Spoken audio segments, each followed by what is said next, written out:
And with Friday comes a lot of breaking news.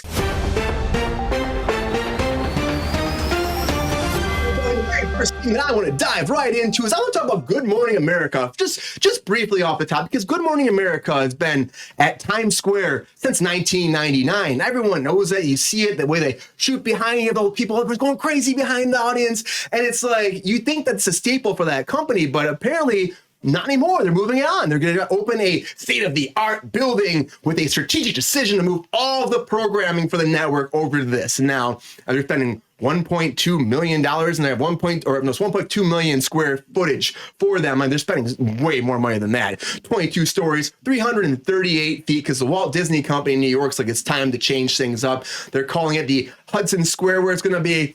And for me, I'm like, okay, guys, but I feel like it's like a staple. You're there so long. Why would you change it up? Like, it just feels like it's one of those things that it's like you're built on that. And they're like, oh, our company is not that, though. We're not based around that. It doesn't have to be there. It's all about the employees. It's about the experience, the camera people, everyone that's so fantastic that's part of this company. And I'm like, oh, okay, I get that. But overall, come on. I mean, nobody wants you to move. That's like the whole thing. It's like, that's why nobody wanted Gen V to be canceled. That's why it's not canceled. Gen V is coming back for a second season. And Amazon's all about this. Right, Keoki? And they said, like, well, this one does well. You're getting a bunch of the Boys series moving forward. So this is just the needle in the haystack. It's just the very beginning. I don't know what the terminology be for that, but they're going to do a lot more of these The Boys spinoffs, and Gen V was such a big hit. Of course, they announced this after the 6th episode came out. There's going to be 8 this season, so we have a couple more left, where the 6th is dropping today, actually. Dropped today. So you'll be able to check that out, and you're going to get more of this X-Men kind of universe that's a lot more graphic.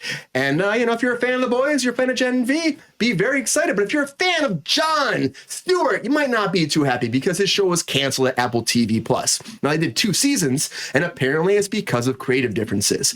And they went back and forth about this. They did, after 2 seasons, they were actually gearing up for a 3rd season. And then they said, between Apple and him, they were just way too far apart in their political aspects. And we don't talk about politics here. Shenanigans. I'll say shenanigans, but honestly, they were fighting over the China stuff and AI, and we all fight about AI in here, but if you can't get along with the network, of course, you're going to be having to be canceled, and unfortunately for him, I know people probably love this show. They're probably excited that he came back after being gone for so long, but Apple said, see ya, you are gone. But Apple is not saying goodbye to Martin Scorsese yet, because, of course, we have Killers of the Flower Moon coming out. But after that, Martin said, well, I got another project with Apple TV Plus. It's working so well. Me and Leo are doing another one. So Leonardo DiCaprio is going to lead his next project, The Wager. And this film will follow the journey of a group of 30 men who survive they pretty much crash their boat, land on a desert island, and they're stuck there. And then they get off eventually, and they're blamed for treason. And they're saying they're taking down their boat. It's this whole I think it came out 1740s. It's actually a real story, came out in the 1740s. So Scorsese's kind of following that route. And he's like, let's do another period piece. Let's bring in DiCaprio, because DiCaprio's our man for that. And hey, Goldie in the chat too. So let's make it happen. So of course he's got 3 more projects, 2 lined up with Apple TV. The man who said streaming's not the way to go, but now he's hooked on it. I don't care. I love his fucking work. Keep him fucking working until he can't work anymore. And I hope he never can stop working. I hope this man lasts forever, because he makes fucking great movies. And I'm like, shit, yeah, I will watch any movie he makes. And something else coming out that I'm very excited about, and Ridley Scott is too, is the new Alien movie. And Ridley Scott said it is fucking awesome. And he's not even the person that directed it, wrote it, nothing else. Alvarez is doing it. It's like a brand new director coming. He wrote the whole thing, created it, and he was nervous about making this project. And apparently Ridley Scott watched it. He watched it with them, and Ridley Scott was like, dude, this is fucking awesome. The dialogue's fantastic. Did you write this? And he said it's like he was on cloud 9. He was so excited about that. Ridley Scott loved this movie, especially an Alien franchise, which is like what Ridley Scott made. And then on top of that, the dialogue's great. He's like patting himself on the back, super excited. I would be too if I were him, because that's one of those things you're like, fuck yeah, that's awesome that Ridley Scott said your movie's fucking awesome.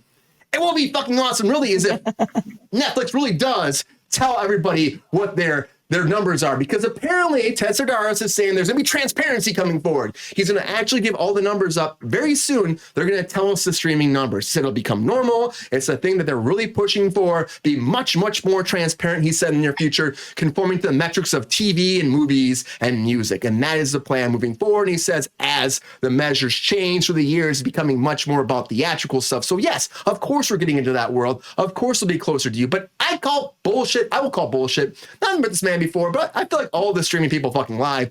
And I love that. I love their products, but also I'm like, you don't want to tell us numbers. You don't want to pay us. We've already been fighting about that SAG-AFTRA all the time. So you know what we're talking about, right? You know exactly what I'm talking about, Ted. And Pepe, if he were here right now, which he's taking a little break right now, he'll pop in for a second. He's been tired. He's had some hard times in the streets right now, getting some interviews for you. So, but if Pepe were here, he would say, cut the shit and tell us the truth. But he's saying that there's going to be some transparency coming forward. And I'm like, all right, cool. But here's some transparency for you. Don't dress like Barbie if you're part of SAG-AFTRA. Apparently you shouldn't do that.